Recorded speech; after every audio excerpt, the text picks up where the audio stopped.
तो अमेरिका जब चाहे जिस पर चाहे हमला कर दे, जब चाहे दोस्ती गांठ ले, खूब तारीफ करे, तो ये है अमेरिका और ये है ट्रंप। जान भी जानी शुरू हो गई है। कल जो यूएस ने हमला किया है उसके बाद अगर आप देखें तो 2 कंफर्म्ड डेड और तीसरे व्यक्ति अब तक मिसिंग है। की बड़ी खबर आपको बता दें, ओमान के पास एक और टैंकर पर हमला हुआ है। भारतीय नाविकों वाले कमर्शियल जहाज पर हमला हुआ है ओमान के पास। इस वक्त की बड़ी खबर आपको बता रहे हैं। चीजें इससे कहीं ज्यादा आगे बढ़ गई है। आप समझ गए, अमेरिका ने हॉर्मुज स्ट्रेट के पास सीधे तौर पर भारतीयों को निशाना बनाया है। ओमान के तट के पास 3 दिनों के अंदर 2 ऐसे जहाजों पर अमेरिकियों ने हमला किया जिसका चालक दल भारतीय था। इसने भारत अमेरिका के संबंधों और क्वाड सहयोग पर सवाल खड़े कर दिए हैं। यानी अमेरिका ने जो किया वो कहीं से ठीक नहीं था, इसलिए सवाल अब भारत पूछ रहा है। अमेरिकी नेवी ने बुधवार को 24 भारतीय नागरिकों को लेकर जा रहे ऑयल टैंकर सेटेबेलो पर भीषण हमला किया और इसमें 3 भारतीयों की मौत की खबर है। मरने वालों में 23 साल के नाविक आदित्य शर्मा भी है, क्योंकि देखिए अब इनकी पहचान कर ली गई है। हमले के बाद भारत में अमेरिका के हरकतों पर इस वक्त जबरदस्त गुस्सा है। भारतीय सरकार ने इस पर अपना गुस्सा जाहिर किया है। Forward siemens union of India यानी FSUI के जनरल सेक्रेटरी मनोज यादव ने अमेरिका के उन दावों को भी खारिज कर दिया है कि मेरीवेक्स और सेटेबेलो क्रू ने निर्देशों का पालन नहीं किया।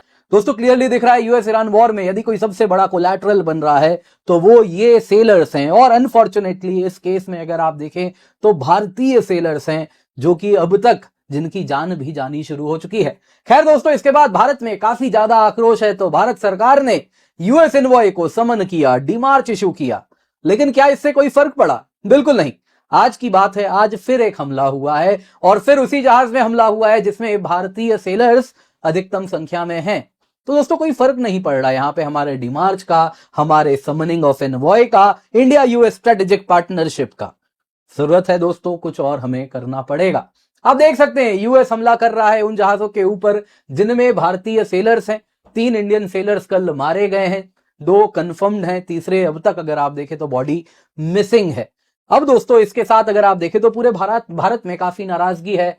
ये देखें तो एक 23 वर्षीय युवा सेलर थे आदित्य शर्मा, हिमाचल प्रदेश से आते हैं। इनके पिता जब तक बॉडी नहीं मिली थी वो कह रहे थे कि मेरा बेटा अब तक मिसिंग है, प्लीज मदद करें।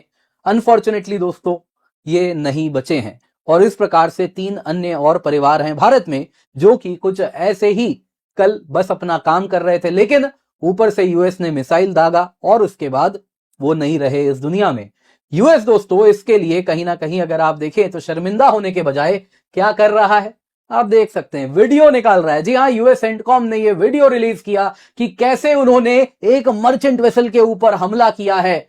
ये वही जहाज है जिसमें 21 इंडियन मेंबर क्रू थे, जिनमें से 3 लगभग मारे गए हैं, 2 कंफर्म डेड हैं, तीसरे अभी भी मिसिंग है। आप देख सकते हैं ये वीडियो भी रिलीज हुआ। मुझे नहीं लगता ये वीडियो आपको दिखाने का कोई मतलब है या आप इसे देखना चाहेंगे भी।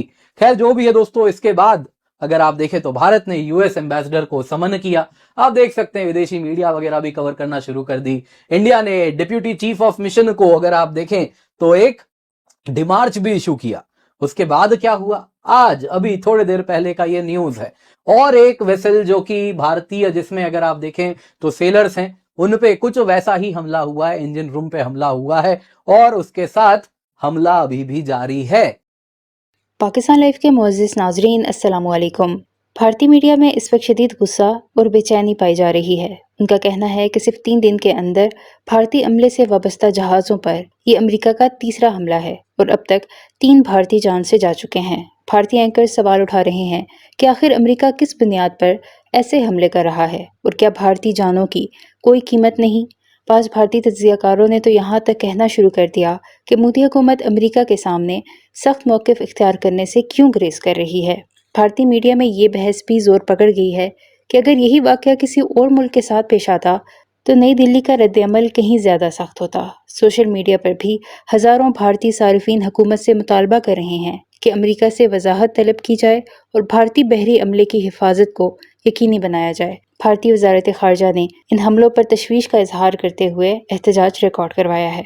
नाज़रीन, भारतीय मीडिया का दावा है कि खलीज ओमान और अबनाए हुर्मुज़ के गिर्द बढ़ती हुई कशीदगी ने भारतीय जहाज़ों और अमले को बराह रास्त खतरे में डाल दिया है। यही वजह है कि कई भारतीय टीवी चैनल्स पर यह सवाल बार बार पूछा जा रहा है कि आखिर भारत की स्ट्रेटेजिक शराकतदारी के बावजूद अमरीकी कार्रवाइयों का निशाना भारतीय मफादात क्यों बन रहे हैं। इस हवाले से भारतीय मीडिया पे क्या चीखू पुकार है, इस वीडियो में देखें। वीडियो में आगे बढ़ने से पहले हमारे चैनल पाकिस्तान लाइव को सब्सक्राइब जरूर करें ताकि आने वाली वीडियो अपडेट से आगाह रहें।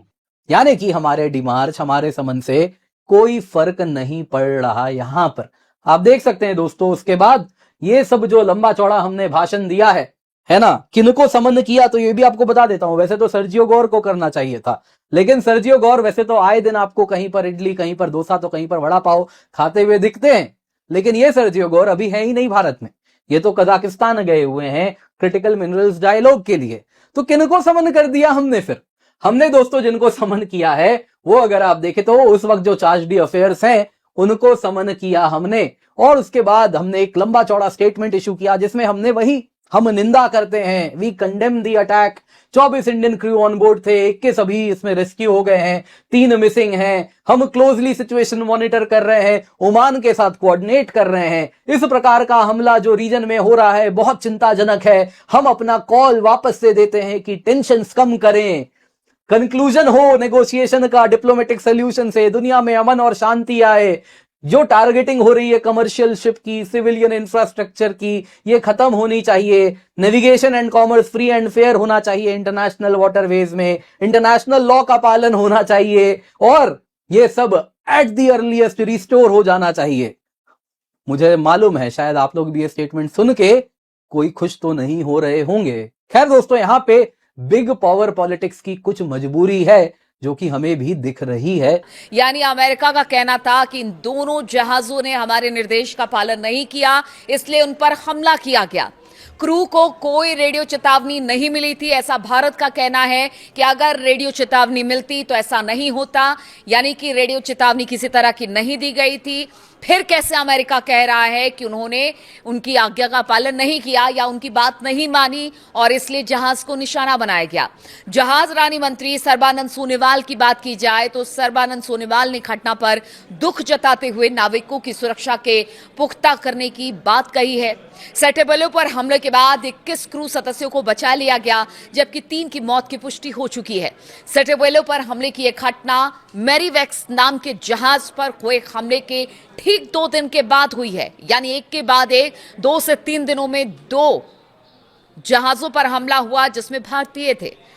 मैरीवेक्स पर हमले में यह राहत की बात रही कि इसमें सभी 24 भारतीय क्रू सदस्यों को सुरक्षित बचा लिया गया था।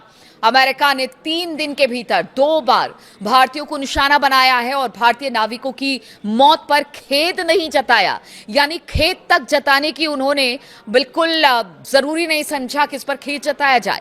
अमेरिकी नेवी कोई दुख जताने के बजाय अपनी हरकत को सही साबित करने में जुटी हुई है।